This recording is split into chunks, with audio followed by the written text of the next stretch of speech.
जब कर्मयोगी की बात करेंगे तो भगवान कृष्ण की बात निश्चित रूप से आपने शुरुआत की और मैं भी उसी पे जाना चाहूँगा।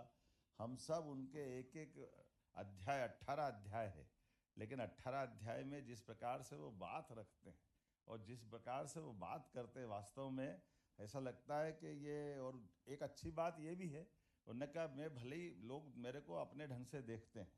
जब वो कहते हैं कि ये जो तुमको दिख रहा है, मैं इसके पहले भी कृष्ण तत्व कहाँ है, जब सूर्य नहीं था, ये ब्रह्मांड नहीं था, मैं उस समय भी था।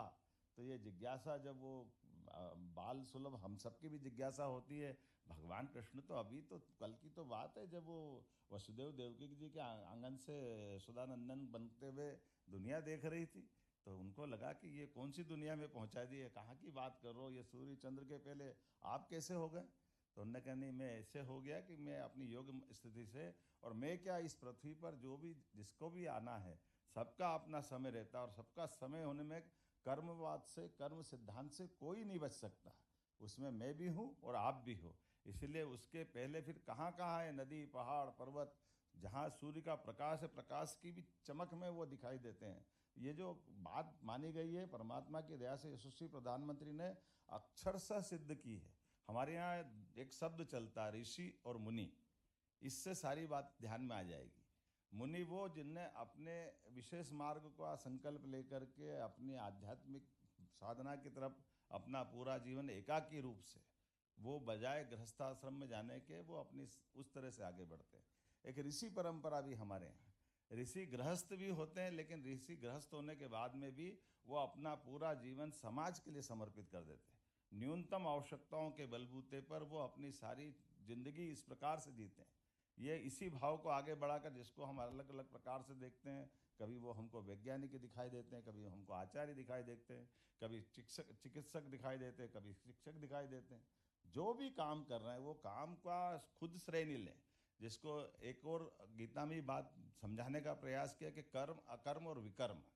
तो कर्म अकर्म विकर्म में कर्म वो जिसको, कर्म तो जिसने भी जन्म लिया है, सांस लेना भी कर्म है, सोना भी कर्म है, खाना भी कर्म है। अब ये कभी कभी नादान लोग बोलते हैं कर्मण्येवाधिकारस्ते के रस्ते माँ फलेसु कदाचन, ये जो कर्म करो और फल की इच्छा मत करो, तो ऐसा कर्म ही क्यों करो।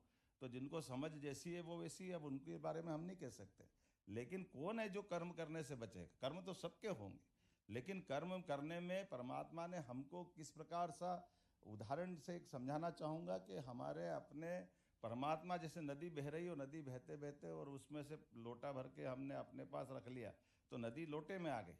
लेकिन लोटे में नदी आ गई, इसका मतलब परमात्मा की आत्मा हमारे में समाहित हो गई। अब हम अपने कुछ भी काम करें और हम भगवान पर दोष देंगे कि भगवान को लगता है, भगवान को नहीं लगता है, भगवान को लग भी नहीं सकता है।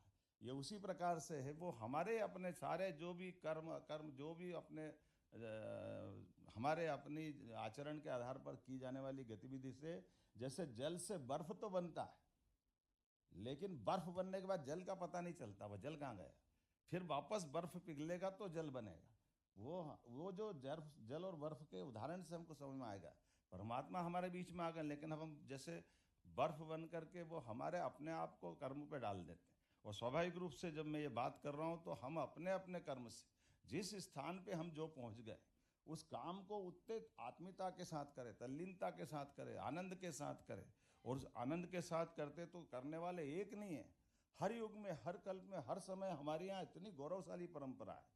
आर्यभट्ट से लगा करके चारवाक और पता नहीं सब प्रकार की दुनिया, जिसको जैसा लगा उनने अपने अपने भाव बना करके अपनी बात रखी है। समाज में कम से कम भारतीय संस्कृति की विशेषता है, कई अतिरंजित बातें उसको भी सुनने का समर्थ समाज हमारा है, और सही बात को सुनने का समाज भी हमारा है। लेकिन अच्छी बातों को, नूतन नवीन बातों को अपनाते हुए अच्छी बातों की तरफ प्रेरित करना और खराब बातों को छोड़ते जाना, इसलिए सनातन का भाव हमारे बीच में आता है।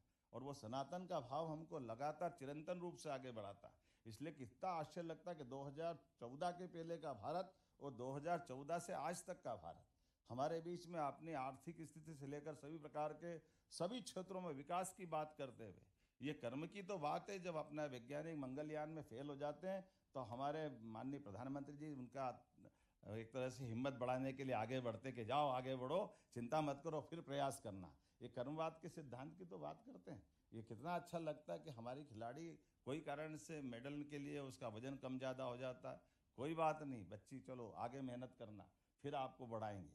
तो ये जो लगातार कर्मयोग की जो बात कही गई है, खास करके इसमें जो अंदर का भाव है, तो निष्काम भाव से, अहंकार रहित होकर के, निस्वार्थ भाव से हमारे बीच में कर्तव्य और ईमानदारी से निष्ठा के साथ काम करने की, कर्मयोग के माध्यम से केवल कर्मचारी अधिकारी वाला भाव नहीं हो, सच्चे अर्थों में कर्म में डूब करके हमारे काम के आधार पर अपने जीवन को भी सफल करना और उसका राष्ट्र के साथ, राज्य के साथ तालमेल करना, तादात्म्य करना।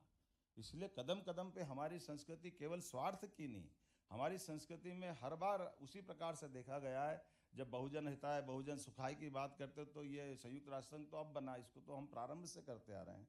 इसी प्रकार से हम किसी कितनी प्रकार एक नहीं अनेक अनेक बार विश्व का कल्याण की बात करते रहते हैं, मानवता की बात करते रहते हैं। इसलिए हमारे यहाँ के विश्वविद्यालय भी तक्षशिला, नालंदा, विक्रमजीत शिला या उज्जैन का हम सांदीपनि आश्रम की बात करते हैं, तो दुनिया के अंदर किसी भी देश ने अगर किसी पे आक्रमण नहीं किया, तो आक्रमण न करने का कारण भी है कि ये हमारे बीच में भले अश्वमेध का योग घोड़ा तो हर बार दौड़ते दिखाई दिया है विश्व में, लेकिन केवल उनको अपने हाल पे छोड़ करके आपने अपनी प्रजा का ठीक से ध्यान रखना और हमारी उस भाव को बनाते हुए कि हम समूचे लोग अपने अपने स्थान पर समूची मानवता के लिए जीवित हैं।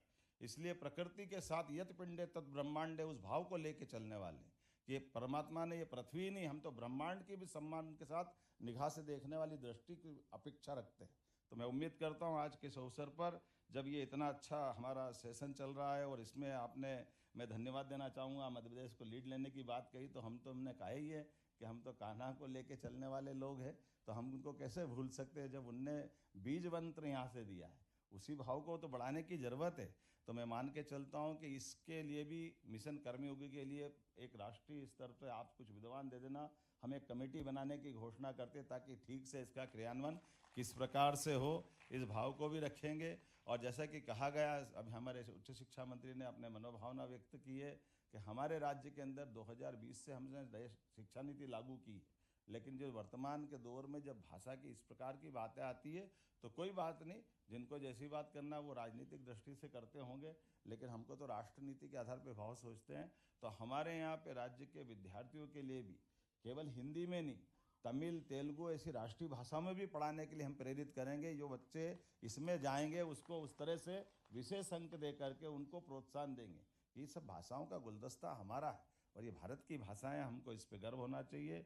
आज के इस अवसर पर मैं माननीय प्रधानमंत्री जी के सच्चे कर्मयोगी की तरह जिस तरह से वो देश के प्रति सेवा कर रहे हैं, हम सब उनको आदर्श मानते हुए विकसित भारत को, अपने विकासशील भारत को विकसित भारत की दिशा में मिशन 2047 तक उस भाव में ले जाए जिसकी आवश्यकता है।